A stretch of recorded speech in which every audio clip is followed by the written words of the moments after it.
Hello everyone, तो वापस से आप सबका वेलकम है हमारे चैनल के ऊपर। तो जो भी हमारे न्यू यहाँ पर वीडियो देख रहे हैं, न्यू सब्सक्राइबर्स हैं या फिर जिसने अभी सब्सक्राइब नहीं किया है लेकिन अभी पहली बार हमारे चैनल पे आए हैं, तो उनको मैं बता दूं कि मेरा नाम है निशा झा और मैं लेडी हार्डिंग मेडिकल कॉलेज के अंदर सेकेंड ईयर की स्टूडेंट हूँ, MBA स्टूडेंट। क्लियर? ओके, तो हमारा जो लास्ट टाइम मैंने वीडियो बनाया था उसके अंदर मैंने आपको बताया था कि जो नीट के एप्लीकेशन की डेट है वो हमारी 7 मई थी, लेकिन NTA ने डेट एक्सटेंड कर दी है। तो हमारी जो अब फ्रेश डेट है वो है 15 मई। तो अगर किसी ने बाई चांस फॉर्म फिल नहीं किया है अभी तक या फिर कोई स्टेप रह गया है, सबमिशन नहीं किया है, तो आप अपना फॉर्म अब 15 मई से पहले तक सबमिट कर लीजिए। मैं पहले भी बता चुकी हूँ, अभी भी बता रही हूँ कि लास्ट मिनट रश प्लीज़ मत करना यार, क्योंकि थोड़ा सा हमारे लिए कॉम्प्लिकेशन हो जाती है। एंटी को तो कोई फ़र्क नहीं पड़ने वाला कि भाई एक बंदा रह गया, 2 बंदा रह गया, लेकिन हमें तो फ़र्क पड़ रहा है ना कि हमारा फॉर्म है और हमें अटेम्प्ट करना है एग्ज़ाम। ओके, तो आज का जो हमारा वीडियो टॉपिक है वो इस बेसिस पर है कि हमें नीट का फॉर्म जो है नीट का एग्ज़ाम जो है वो कैसे अटेम्प्ट करना है। क्लियर? यानी जब हम एग्ज़ाम देने जाएं तो हमारी क्या स्ट्रैटेजी होनी चाहिए माइंड के अंदर, हम किस पॉइंट पर क्लियर रहें, किस पॉइंट पर हमें क्या गलती नहीं करनी चाहिए, इस बेसिस पर। अब कोई ये सोच सकता है कि यार अभी तो नीट का एग्ज़ाम 17 जुलाई को है, तो अभी क्यों बता रहे हैं, है ना। पॉइंट अच्छा है, क्वेश्चन अच्छा है, बट मेरा बताने का रीज़न ये है कि यार नीट का एग्ज़ाम 17 जुलाई को है। क्लियर? लेकिन अगर सपोज जैसे 12th के जो स्टूडेंट है जिनका भी बोर्ड चल रहा है उनके लिए तो नहीं है ये, क्योंकि वो अभी बेचारे बोर्ड पे कॉन्सेंट्रेट करो, उसके बाद आप नीट के मॉक पे कॉन्सेंट्रेट करना है एंड एग्ज़ाम पे। बट जो ड्रॉपर्स हैं या फिर कोई ऐसा स्टूडेंट है जो ऑलरेडी मतलब 12th के साथ साथ पूरी तैयारी हो चुकी है, बोर्ड का भी पूरा कर चुका है, लेकिन उसको एक मॉक लगाना ही है रेगुलर में या फिर हफ्ते में एक बार, तो उनके लिए है यार। जब भी हम मॉक देने के लिए बैठते हैं ना, तो हमारे माइंड में ये नहीं होना चाहिए कि मैं तो बस मॉक दे रहा हूँ, है ना, या फिर मैं मॉक दे रही हूँ। मतलब हमारे दिमाग में हमेशा ये होना चाहिए कि मैं एग्ज़ाम अटेम्प्ट कर रहा हूँ और ये मेरा फाइनल है। मतलब आज जो हम दे रहे हैं वो कोई मेरे पास प्रैक्टिस सेट नहीं है, वो मेरे पास पूरा माइंड में क्लियर होना चाहिए कि हम एग्ज़ाम दे रहे हैं। क्योंकि अगर हम अपने माइंड में अभी सीरियस नहीं होंगे ना कि हम एग्ज़ाम दे रहे हैं या फिर हम प्रैक्टिस सेट अटेम्प्ट कर रहे हैं या फिर कुछ भी, तो हमारा जो एग्ज़ाम के अंदर माहौल बनेगा ना उसमें हम ना थोड़े स्ट्रेस में आ जाएंगे। तो अभी से जब हम कंटिन्यूसली प्रिपेयर कर रहे होते हैं, तो जब हम बोलते हैं ना कि मॉक दो मॉक दो मॉक दो, तो मॉक देने का एक्चुअल रीज़न ही यही होता है कि आप ना एग्ज़ाम के प्रेशर को इतनी बार फील कर लो अपने अंदर कि जब आप एक्चुअल में एग्ज़ाम के अंदर बैठोगे तो आपके माइंड में बिल्कुल भी ये नहीं लगना चाहिए कि मैं एग्ज़ाम के माहौल में बैठा हूँ। बिल्कुल ऐसा फील होना चाहिए कि भाई मैं फ्रेश तरीके से बस अपनी प्रैक्टिस कर रहा हूँ। और उस माहौल में जब आपका एग्ज़ाम जाता है ना यार, तो ट्रस्ट में आपका एग्ज़ाम इतना बेस्ट जाएगा। जो बहुत सारे लोग जैसे एग्ज़ाम हॉल से निकलने के बाद बोलते हैं ना कि यार ये सिली मिस्टेक हो गई यार, अरे शिट यार ये रह गया, तो वो बिल्कुल भी नहीं होगा आपका, सीरियसली बता रही हूँ। तो ये मेरा खुद का आजमाया हुआ तरीका, तो इसलिए मैं आपको भी बता रही हूँ। तो कुछ चीज़ें हैं जो बहुत इंपॉर्टेंट हैं, तो वो आप प्लीज़ इस वीडियो को पूरी तरह से देखना। अगर आपको पसंद आए तो यार प्लीज़ लाइक कर देना और अपने दोस्तों के साथ शेयर कर देना। क्लियर? एंड उन्हें भी जो अभी 11th में गए हैं या फिर जो 12th में है या फिर जो ड्रॉप करने वाले हैं नेक्स्ट ईयर या फिर जो अभी ड्रॉप कर, हर किसी को शेयर। क्लियर? ओके, तो अब हम शुरू करते हैं। तो हमारा एग्ज़ाम जो है वो 17 जुलाई को है, ये फिक्स है। जो हमारा टाइम शेड्यूल है वो है 2 PM to 5:20 PM। क्लियर? यानी पहले एग्ज़ाम 3 आवर्स के होते थे, बट लास्ट ईयर से हमारे एग्ज़ाम जो हैं वो अब 3 आवर्स 20 मिनट्स के हो गए। क्लियर? यानी टोटल अगर मैं बोलूँ तो 200 मिनट्स के आपका एग्ज़ाम है। क्यों? क्योंकि आपको 200 क्वेश्चंस अटेम्प्ट करने हैं। क्लियर? लेकिन उसके अंदर से अगर आपको कंफर्म मतलब कितने क्वेश्चंस की मार्किंग करनी है, तो वो है आपके 180। तो हमारे जो 200 क्वेश्चंस है ना यार, वो डिवाइडेड है। क्लियर? इतनी चीज़ याद नहीं, कहने का मतलब क्या है कि हमारे पास physics, chemistry, bio further divided है, बॉटनी एंड जोलॉजी। अब उसके अंदर हमारे पास हर सब्जेक्ट्स के 2-2 सेक्शन बने हुए, section A and section B. Section A के अंदर हमारे पास टोटल क्वेश्चंस आता है 35। सपोज मैंने बोला फिजिक्स, तो फिजिक्स के भी सेक्शन ए के अंदर आपके होंगे 35 क्वेश्चंस, केमिस्ट्री के भी सेक्शन ए के अंदर होंगे आपको 35 क्वेश्चंस, बॉटनी एंड जोलॉजी में भी 35 क्वेश्चंस होंगे आपके सेक्शन ए के अंदर। सेक्शन ए के अंदर आपको कुछ नहीं सोचना, सेक्शन ए के अंदर आपको जितने भी क्वेश्चंस हैं सारे के सारे क्वेश्चंस अटेम्प्ट करने हैं। अगर कोई क्वेश्चन आप कंफर्म तरीके से अटेम्प्ट कर रहे हो एंड वो क्वेश्चन सही है तो उसके आपको मिलते हैं +4 मार्क्स। एंड अगर कोई क्वेश्चंस में आपको डाउट है तो प्लीज़ उस क्वेश्चंस को अटेम्प्ट मत करना, या फिर देख लेना कि आपके ओवरऑल कितने क्वेश्चंस अटेम्प्ट हो चुके हैं, आपके मार्क्स कितने बन रहे हैं, तो उसमें आप 1-2 क्वेश्चंस पर अपना लक खेल सकते हो। क्लियर। यानी सपोज़ कि आपके अच्छी खासी मार्किंग बन रही थी, आपके अच्छे खासे मार्क्स बन रहे हैं 690 प्लस 700 प्लस, एंड उसके अंदर आपको लगता है यार 2-3 क्वेश्चंस पर मैं दाव खेल लेता हूँ, मार्क लगा लेता हूँ, अगर गलत हुए तो माइनस में इतने ही होंगे या फिर प्लस में इतने चले जाएंगे, तो उस बेसिस पर आप अपने 2-3 क्वेश्चंस अटेम्प्ट कर लेना। बट अगर आप थोड़ा बीच में हो, सपोज 600-620 की मार्किंग पर हो, मैं फॉर जनरल कैटेगरी बता रही हूँ, उससे आप रिड्यूस कर लेना EWS एंड फॉर SC/ST, कि यहाँ पर मैं कट ऑफ की बात तो करने नहीं वाली हूँ। तो अगर सपोज आप EWS कैटेगरी या फिर कुछ भी कैटेगरी में हो और 600 तक आप पहुँच रहे हो, तो उसके अंदर कोशिश करना कि आप नेगेटिव जितने कम कर सको उतना अच्छा है आपके लिए, है ना, क्योंकि नेगेटिव के अंदर जाने पर हमारे मार्क्स बहुत रिड्यूस हो जाते हैं। तो नेगेटिव मार्किंग हमारे पास एग्जाम में है और वो है -1 की for a question, clear.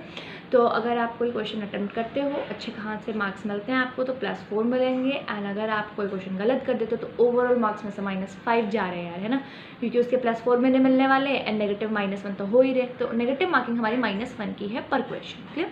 Okay, तो 35 क्वेश्चन जो सेक्शन ए के अंदर है उनको आपको पूरे अटेम्प्ट करने हैं, उसमें आपको कोई भी चॉइस नहीं है। सेक्शन बी के अंदर जो हमारे पास 15 क्वेश्चंस हैं, सेक्शन बी फिजिक्स में, section B chemistry, section B botany and section B zoology, इन सभी सेक्शन बी के अंदर आपको टोटल 15 क्वेश्चंस दिए गए हैं, जिसमें से आपको सिर्फ और सिर्फ 10 क्वेश्चंस अटेम्प्ट करने हैं, 5 क्वेश्चंस अटेम्प्ट नहीं करने हैं। तो हमारा ना जब ऐसा माइंड सेट होता है ना कि हमें 5 क्वेश्चन छोड़ने हैं, तो हम ना स्टार्टिंग में सपोज़ कोई क्वेश्चन पढ़ रहे हैं और उसके अंदर मेरे को सपोज़ ऐसा है कि 90% हाँ है किसी ऑप्शन में, 10% की ना है, तो अगर माइंड में ये है कि भाई मेरे को 5 क्वेश्चन छोड़ने हैं, तो उस चक्कर में ना वो 90% हाँ से ना सीधा रिड्यूस होकर 50-40% आ जाता है, जिसकी वजह से हमें बहुत ज़्यादा प्रॉब्लम हो जाती है आगे। मतलब मेरा ऐसा तजुर्बा कहता है, एक्सपीरियंस कहता है, बट जनरली अगर मैं साइकोलॉजी की बात करूँ तो ऐसा ही होता है जनरली, है ना। तो इसीलिए जब आप सेक्शन बी अटेम्प्ट कर रहे हो तो कभी भी माइंड में पहले से दिमाग में मत बिठा के रखो कि यार मुझे 5 क्वेश्चंस छोड़ना है। आप लाइन वाइज जब चलते हो तो लाइन वाइज के अंदर आप जैसे अटेम्प्ट कर रहे हो क्वेश्चंस वैसे अटेम्प्ट करते जाइए, है ना। यानी सेक्शन बी के अंदर आपके जो 15 क्वेश्चंस हैं, तो 15 क्वेश्चंस में स्टार्टिंग से ही ये माइंड में बिल्कुल मत लेकर आओ कि भाई मुझे 5 क्वेश्चन छोड़ना है। आप आराम से अटेम्प्ट करो। उसके बाद अगर आपने सारे 15 के 15 क्वेश्चन अटेम्प्ट कर लिए हैं, सपोज आपने सारे के सारे 15 क्वेश्चन सॉल्व कर लिए, उसके बाद उसमें से आप ये देख लो कि मैं कौन से 5 छोड़ सकता हूँ, जिसके अंदर मुझे थोड़ा सा भी डाउट है उसमें 5 छोड़ दो, एंड बाकी जो 10 क्वेश्चन आपके होते हैं उन 10 क्वेश्चन को आप होमवर्क शीट में फिल कर दो। इससे क्या होगा ना कि जिसके अंदर आपको 90% अपनी परसेंटेज लग रही है कि मेरा क्वेश्चन हाँ होना चाहिए, वो आपके फिर पूरी तरीके से आप कंफर्म होकर वहाँ पर टिक लगा सकते हो। अदरवाइज में 5 क्वेश्चन को छोड़ने के चक्कर में ना 15 के 15 क्वेश्चन में डाउट रह जाओगे। तो अभी से जब आप मॉक लगा रहे हो तो मॉक में ये प्रैक्टिस रखो अपनी कि भाई हमें उन 15 क्वेश्चंस के अंदर कभी भी दिमाग में स्टार्टिंग में नहीं लाना है कि मुझे 5 क्वेश्चन छोड़ने हैं। आपको पहले पूरे 15 क्वेश्चन अटेम्प्ट करने, क्योंकि टाइम तो एनटी आपको दे ही रहा है, 200 मिनट्स दे रहा है ना 200 क्वेश्चंस के लिए। तो पहले 180 मिनट्स मिल रहे थे 180 क्वेश्चंस के लिए, अब आपको 200 मिनट्स मिल रहे हैं 200 क्वेश्चंस के लिए। तो टाइम का तो प्रॉब्लम नहीं है। ओएमआर शीट फिलिंग के लिए भी आपको उसी के अंदर टाइम मैनेज करना, तो उसका भी कोई इशू नहीं है। बस इशू जो आपके दिमाग में बन जाएगा वो इस चीज़ का बनेगा कि 5 क्वेश्चन मुझे छोड़ने हैं, तो पहले से दिमाग में उसको मत रखना। दूसरी इंपॉर्टेंट चीज़ जो है हमारे पास वो है ऑर्डर ऑफ अटेम्प्ट। क्लियर, इतनी चीज़ हमारे पास, जैसे मैंने बोला कि आपका एग्जाम डिवाइडेड है physics chemistry bio further divided है बॉटनी एंड जूलॉजी में। तो कुछ लोगों का क्या होता है ना जनरली, जैसे मैं अगर अपना बताऊँ तरीका, तो मेरा ये होता था कि भाई सबसे मैं पहले बायो अटेम्प्ट करती थी। बायो अटेम्प्ट करने में मेरे 90 क्वेश्चन जो थे वो 30 मिनट्स के अंदर पूरे कंप्लीट हो जाते थे विद ओएमआर फिलिंग 40 मिनट्स के लिए। 40 to 45 मिनट्स में मेरा पूरा बायो कंप्लीट है ओएमआर शीट के साथ। उसके बाद मैं चलती थी केमिस्ट्री के ऊपर, उसके बाद मैं आती थी फिजिक्स के ऊपर। क्लियर, इतनी चीज़। तो जब आप मॉक लगा रहे हो, मॉक के अंदर जो आपकी स्ट्रैटेजी होती है कि भाई पहले मैं ये सब्जेक्ट अटेम्प्ट करूँगा, उसके बाद ये करेंगे, उसके बाद ये करेंगे, तो एग्ज़ाम हॉल में भी आपको वही पैटर्न रखना है, चेंज नहीं करना है। लास्ट मिनट पर कुछ भी फालतू की चेंजिंग नहीं करनी होती, उससे हम खुद डिप्रेशन में जाते हैं, उससे हमें खुद स्ट्रेस आता है और एग्ज़ाम में हमारा बकवास चला जाता है। वो नहीं होना चाहिए। अगर सपोज़ आपका अटेम्प्ट ऐसा है कि भाई पहले मैं कैलकुलेटिव पार्ट करूँगा, बट जनरली मुझे ऐसा लगता है कि नीट के जितने भी स्टूडेंट्स होते हैं उन सबका पहला फोकस यही होता है कि हम बायो कंप्लीट कर लें। क्लियर, उसके बाद फिजिक्स एंड केमिस्ट्री में किसको क्या पसंद है, किसको क्या पहले करना ज़्यादा अच्छा लग रहा है, कौन सा कंफर्टेबल है, उसके अकॉर्डिंग बच्चे अटेम्प्ट करते हैं। तो आप वहाँ पर देख लेना। ऐसा नहीं कि फर्स्ट क्वेश्चन आपने केमिस्ट्री का पढ़ा और वो आपको थोड़ा टफ लग रहा था, एंड फर्स्ट क्वेश्चन फिजिक्स का आपने पढ़ा वो आपको थोड़ा ईजी लग रहा था, तो आपने सोचा भाई चल बायो के बाद पहले फिजिक्स ही खत्म कर लेता है। ऐसा मत करना। जो आपका ऑर्डर मॉक में रहेगा वही ऑर्डर आप एग्ज़ाम में भी रखना, प्लस मॉक में भी ऑर्डर, एक मॉक दिया तो उसमें फिजिक्स केमिस्ट्री पहले कर लिया, दूसरे वाले में केमिस्ट्री फिजिक्स कर लिया, ऐसा मत करना। हर मॉक के अंदर अपना पैटर्न फिक्स रखो, क्योंकि हमारा माइंड उसी के अकॉर्डिंग काम करना शुरू करता है। क्लियर इतनी चीज़। लास्ट हमारे पास जो मैं बोलूँगी वो है हमारे पास टाइमिंग। हमारे पास 2 बजे से 5:20 तक आपका एग्ज़ाम होने वाला है, तो जब भी कभी आप मॉक दो तो आप इसी शिफ्ट में बैठ कर दो, 2 से 5:20। क्लियर। दूसरी बात, मैं अगर आप मेरी बात मानो, और मैं उम्मीद करती हूँ कि आप मानोगे, तो हमारे पास ना 2 से 5:20 का जो एग्ज़ाम है वो एग्ज़ाम हॉल के लिए रहने दो। जब आप घर पे एग्ज़ाम देते हो तो उसके अंदर ना आप 2 से 5 का एग्ज़ाम मानो अपना। जब आप 2 से 5 के बीच में आपकी बहुत अच्छी प्रैक्टिस हो जाएगी ना एग्ज़ाम अटेम्प्ट करने की with OMR sheet filling. Clear इतनी चीज़ कि आपको 20 क्वेश्चन छोड़ने हैं, तो टोटल आपको 180 अटेम्प्ट करने हैं।